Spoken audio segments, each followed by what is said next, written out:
It's spinning. There we go. Live. We are live. Tess, hi. Hey. How are you? We're back. How are you? Terrific. It's been a long time. So how are you doing? You just came in from some horses. Like what's going on? I did. I don't even have my t-shirt. I earned a t-shirt today because I volunteered for 10 hours, now 20, going on 25. And I'm working with a therapeutic horsemanship program. And here in Fallbrook, California, it's called REINS, REINS.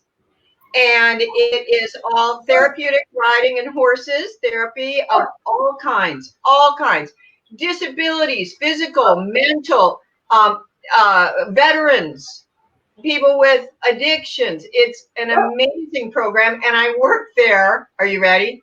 Yeah. 30 years ago, I volunteered there also. And full circle, hon. And it is the best thing that I have done for myself. It makes me cry because here's the deal, Tess. These people, these families are spending the best hour possibly of their week over there with horses. Wow. There's a special connection with humans and horses. And yes. Mostly horse people will definitely get it. Yeah. Yeah. A lot of dog people can assume it, but really when you have been with horses, it's completely different, that connection, than it is with a dog or cat or another animal. Yes. And if that is healing you as you are working with horses healing others. I love this whole incredible. It's incredible, right? And we know so many dog people because I think I'm a third. Third cats, third horses, third dogs. I can't, I could not do any choice there. Right.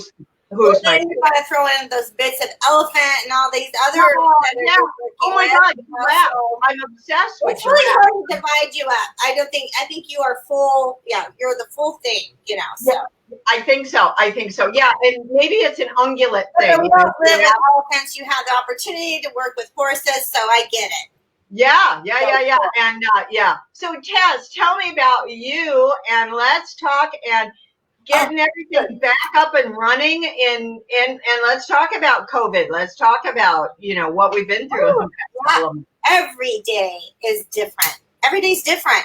And what I really am grateful for, if we could be grateful for anything during a pandemic. Right. Also changes daily, honest to God. So I'm not kidding anybody.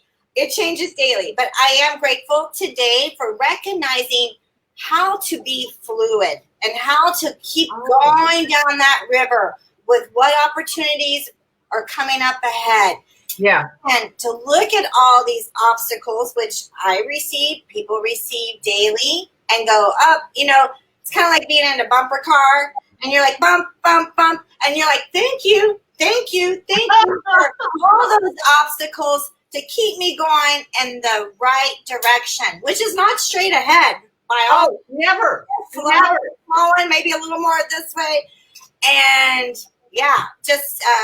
just keep going. Everyone, please, no matter what you're going through, you are not alone. We're all going through something. And honest to God, I never not talk to one person that isn't going through something also on top of us all going through a pandemic. Yes. Yeah. And just conversations and connections that are going to keep us up. Okay, so that's what I want. Did I tell you that I'm writing a magazine article right now? And it's about, and I just discovered this term, post-traumatic growth. PTG. It was discovered by some psychologists 25 years ago. They put a name to it. Oh my God. So I like that. Post-traumatic growth. Right. And so here's what they talked about, which is because you've read my book. And remember in the very beginning when I talked about the woman who did Mothers Against Drunk Drivers, because her daughter was killed by a drunk driver. She took that post-trauma and did something huge. Susan G. Komen, who lost her sister to breast cancer. Both of those examples are in my book. That these people took horrible tragedy and trauma.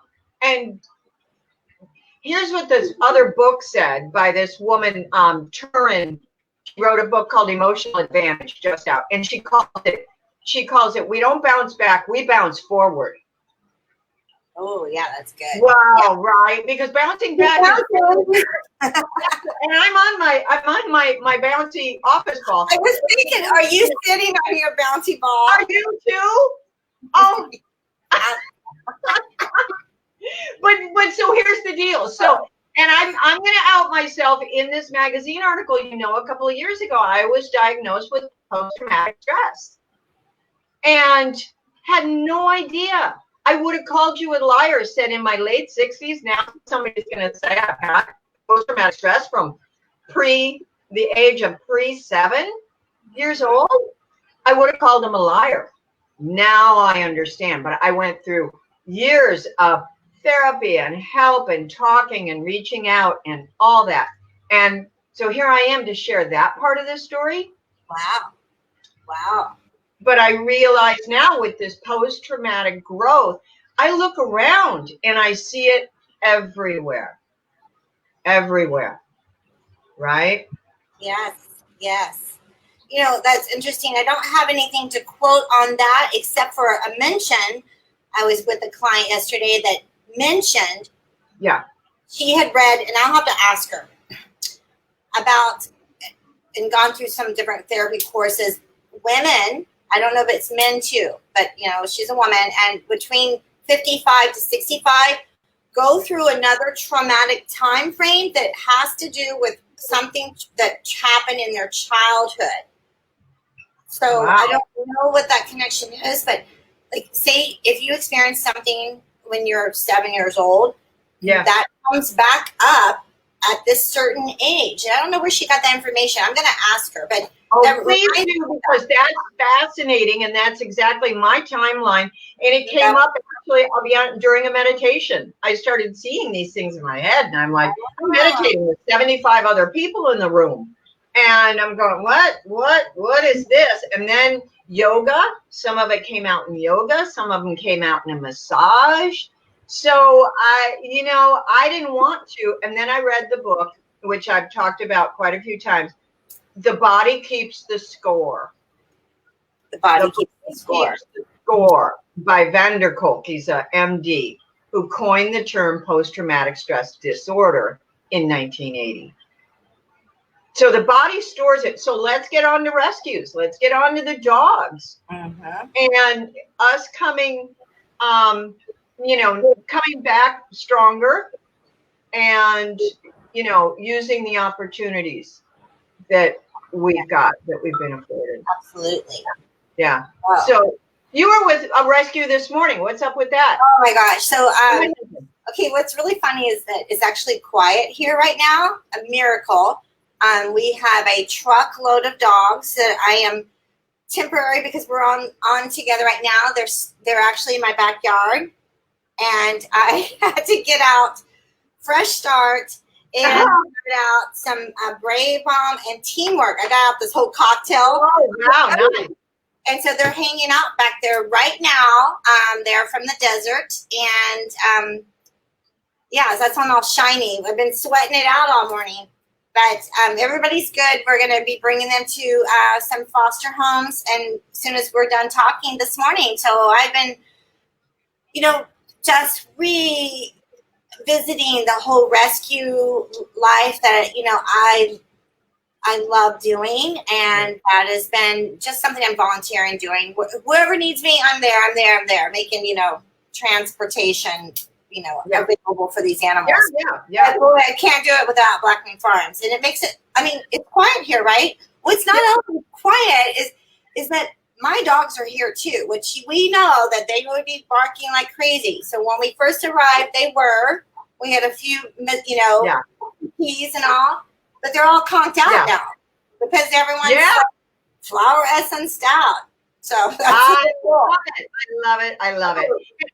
Yeah, and I think that, we're discovering that we can do these, all these homeopathic remedies, flower essences, etc., oils before, during, and after.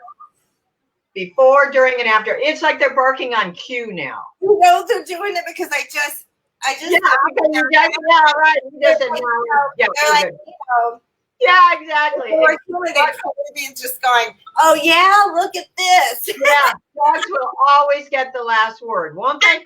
They will. Hey, I want to switch gears and tell you about this really cool story that I got from a client that is a BlackWing Farms, fan. And I posted that, you posted that little corgi. Oh, with the calm, you had the calm spray. Yes, I love that little video. Yeah, Jenna, the corgi. Jenna is, they're all special. Her whole family, I just love them so much. I met Jenna with her mom years ago. Her mom is gone, and she has grandparents that take care of her. And they have really reached out and been involved with BlackWing Farms now. I get this message last week. Hey, Tess, what do you use on Jenna to make her so calm when she's with you? Because she seems a little agitated at home. She's not calming down. She's a little restless. And I'm like, well, I use calm spray. But Jenna and I have a connection. This is a whole other thing. I don't want to get all gurued out on everyone, but it's a connection we have. She communicates with me, and I told him, but that's not what Jenna needs. Jenna needs grief, depression, shock. Wow.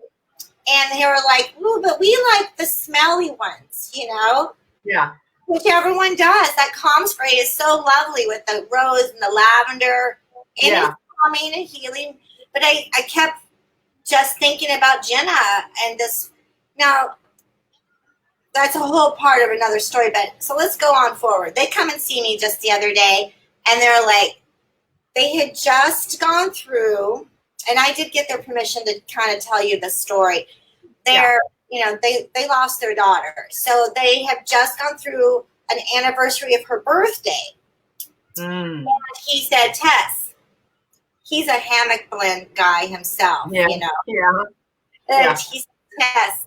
So it was, their daughter's birthday. That evening, he was up late or early morning, not able to sleep, dreaming and a little restless and dreaming of her.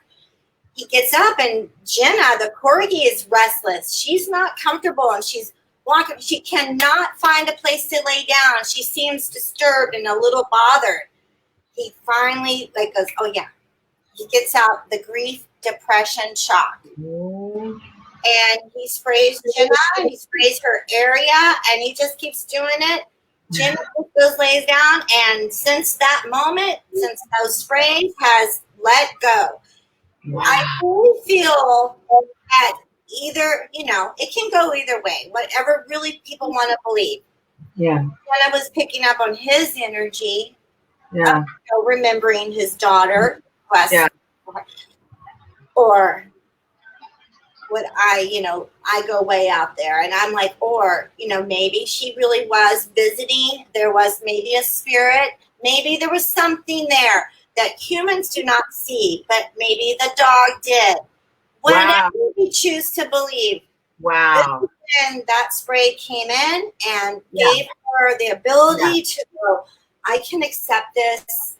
I'm okay, and lay down and rest, because she was up. So I just thought it was super cool because, again, it's pretty instant, and we do get those people that are like, oh, I sprayed, it didn't work. Well, he didn't just spray once. He sprayed. He kind of kept it going for these moments that this was happening to get through and relieve, and it worked. But it's one of those kind of like, this is a really neat, special story. It's a little spiritual. It's a little like, what do we believe on this? But it's still basically.